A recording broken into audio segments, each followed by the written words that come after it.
Jesus glory now nothing. Christ, that my love were in my arms, and I in my bed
In recent years, portraiture has been one of the more difficult painting genres in which an artist could achieve personal recognition.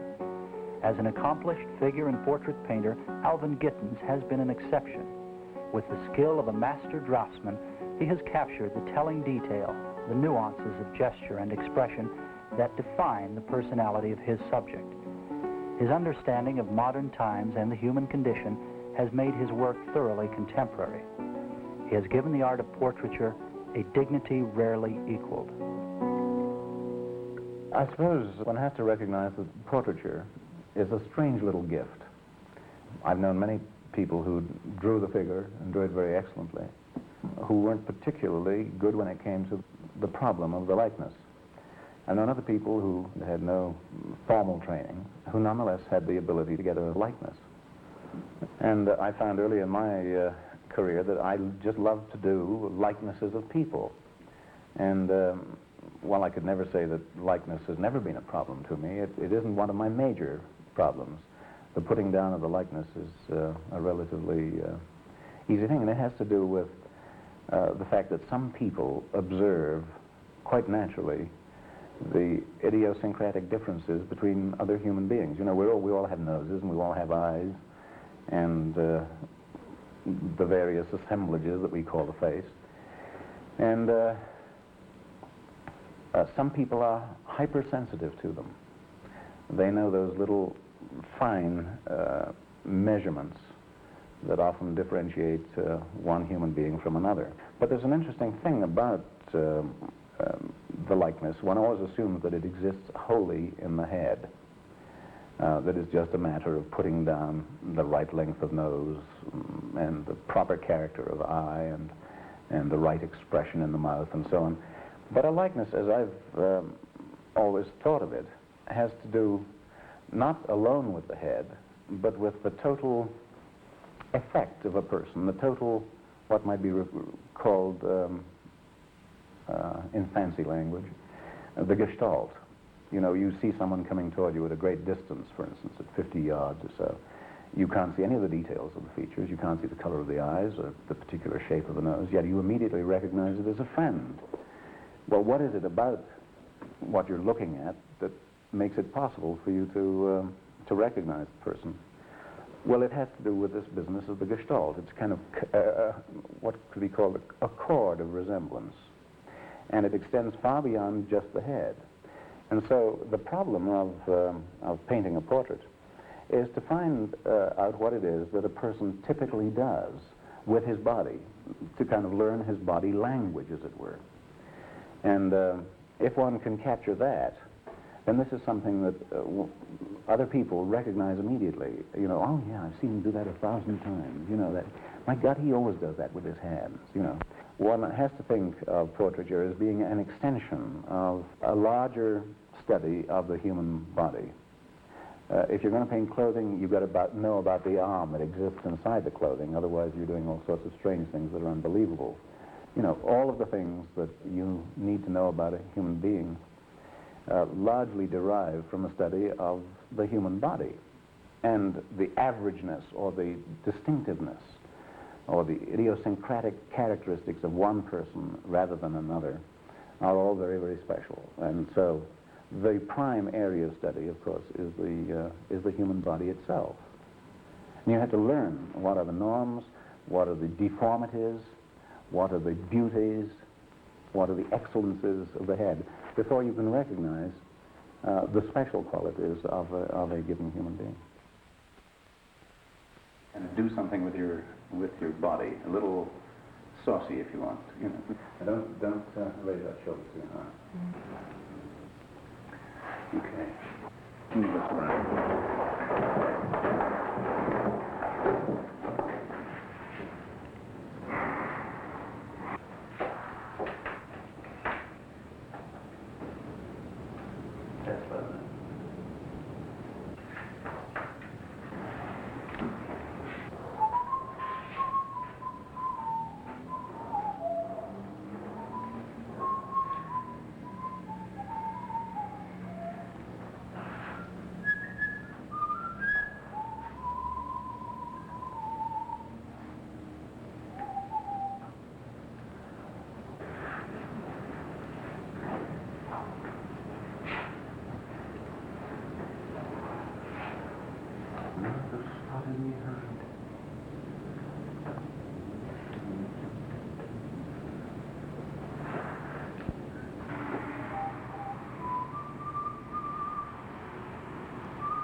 I'm sure that your mother's going to recognize you in this pose.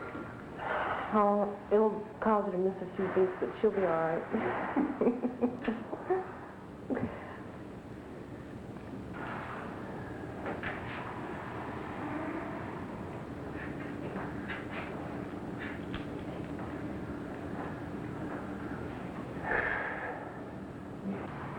Of course, someone said they thought you had my cheekbones too high. Too high? Mm-hmm. I'll take them down. No, I didn't say it.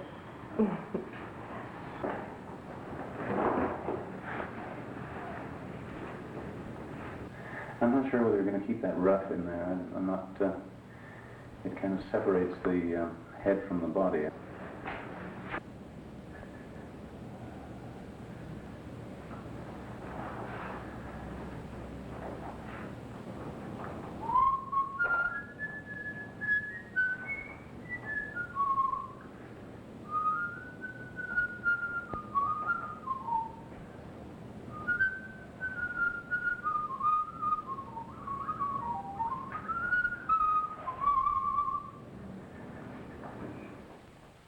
Well, one of the fascinating things about flesh color is that the beginning student comes to one with the notion that all he has to do is to find from his teacher the formula for the flesh. And then because he's come from a background of drawing monochromatically, let's say, with charcoal or whatever, the assumption is that you add to that white for the highlights and black for the shadows. When the student discovers that that looks like death warmed over, then he thinks, then what I have to do is to warm the shadows. Shadows are brown, they're not black. Okay, so you take flesh color, you add brown to it, and then it ends up looking like leather. And then the student is at last willing to listen to you when you're talking about all the fantastic variations of warmth, and to coin a word, coolth, that go into what we call flesh. You know, you look at the hand and you clench it that way, and I look at this color here and it's almost yellowish green. That is, it's tilting, it's flesh color tilting totally yellowish green. I look over here and there's a gray, a very, very neutral gray. And as soon as you can get the student to look for color for its own sake and learn to trust his eye, and particularly to trust his eye by looking around the thing constantly, never looking at a color for its own sake, but seeing it in juxtaposition with the other colors and values in the head. So that he finds, for instance, on a young girl's winter neck, as it were, the cold flesh of that season, that it's actually a very, very light gray, cool gray on her throat. And then maybe the nose is slightly redder, and maybe there's a purplish, almost a magenta quality under the eye, and so on. Well, then you start to look at color a little differently. You're not looking for a formula, you're actually observing nature and finding in it all sorts of surprises. Often what a person is wearing will reflect back up into the shadows so that one can see something of the nature of the impact of what a person is wearing upon the flesh. Or one sees the flesh against a certain background, which is likely to change completely all of the interrelationships. So what one tries to teach the student is that it is the relative quality of color. And color has no absolute value. It is what it is in its context. And when one gets to the point of being able to recognize these subtle differences and find solutions to them that are somewhat out of the ordinary, they're not the brown plus flesh, the white plus flesh, then something magical takes place.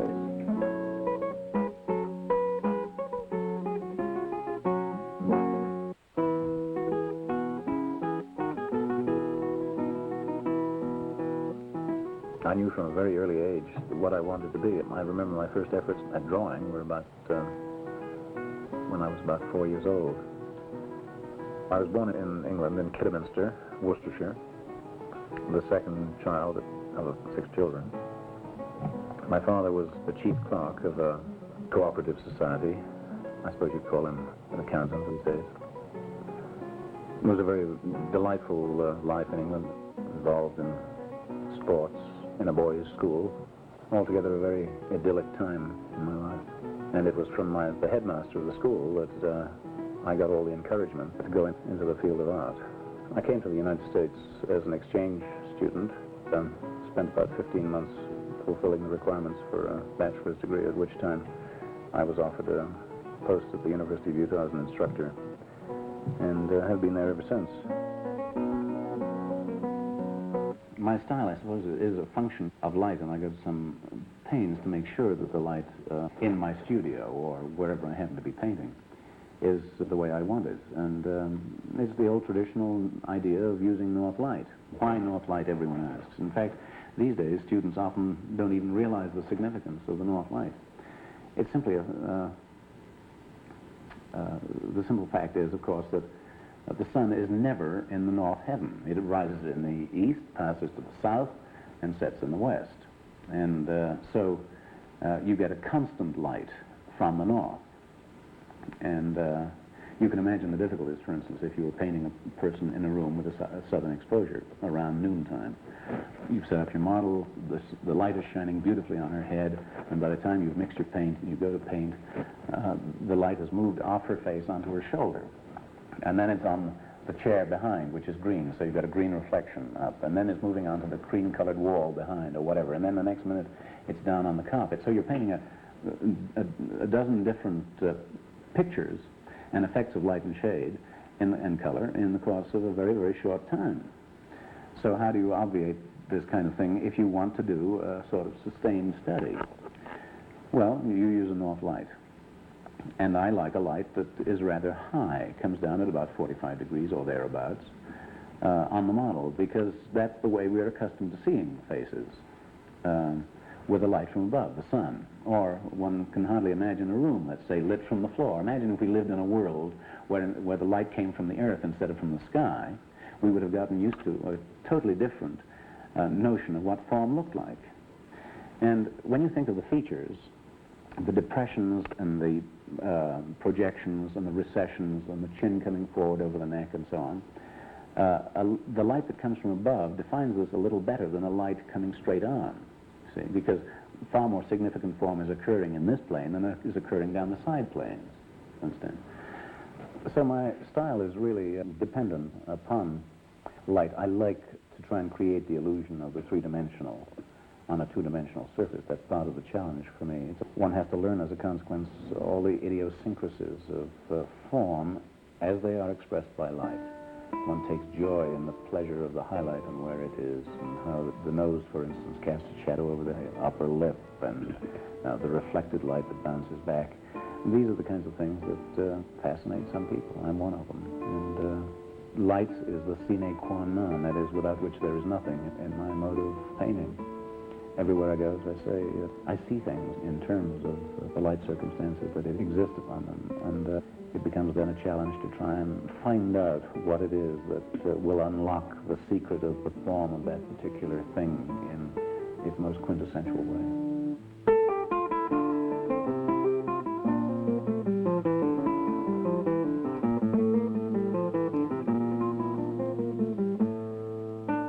Occasionally, when I'm finally tired of painting the human figure, I get to the point where I just relish the idea of painting for pure painting's sake, where I don't have to entertain the model, and I can just sit down and observe the forms of nature and enjoy them for themselves. Somebody likened still life painting to a chamber music.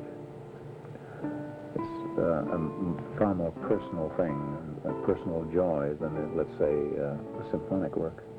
And this is the way I feel about still life. In no way that the objects have any impact upon you, except for themselves. So there's a certain purity about a still life. You can juggle things around much more easily than you can with the complicated forms of the human body. So it's a delight in pure painting.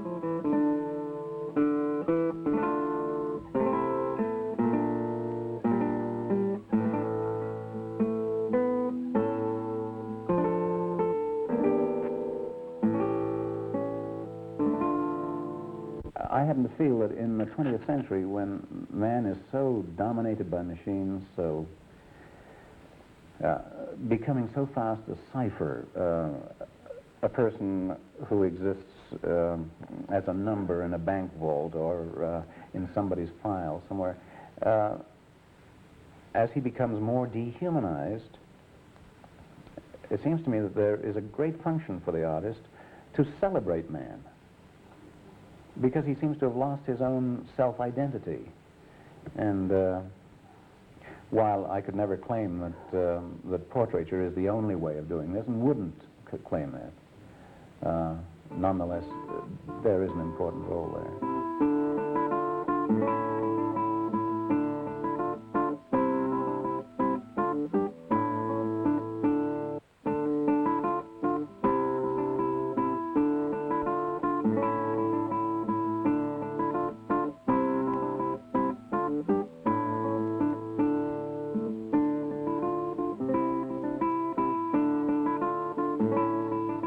If there is any justification at all, and I think there is, for a realistic artist today, it is that he achieves what I can only describe as a more-so-ness.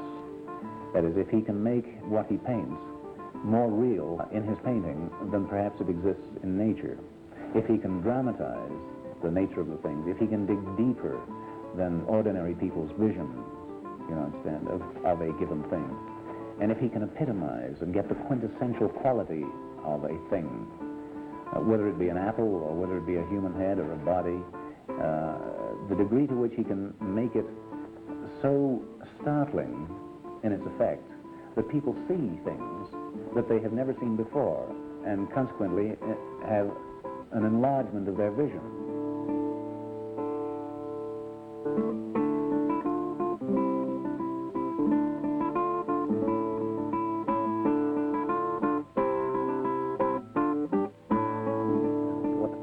too often is a kind of condensation, crystallization of what you observed in life around you. This is particularly true of the painting I did of the old couple who are in that stage where their children are gone. Their reason for being together in any ultimate sense is over, and they are bored with each other, have nothing to say. Yet they're never going to leave. They're going to live out their lives and die in one another's company. And that's part of the human tragedy. It's part of the exercise of one's life.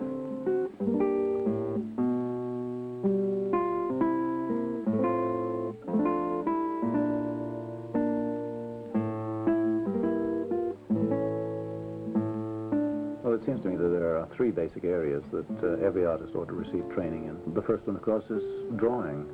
The second, design. And the third, art history. For me, of course, the interest in drawing is always centered around the human figure. It's one of the traditional vehicles. It's been used in all periods of history. And there is no doubt that the disciplines of learning to draw the human figure are some of the most difficult and the most beneficial that an artist can expose himself to.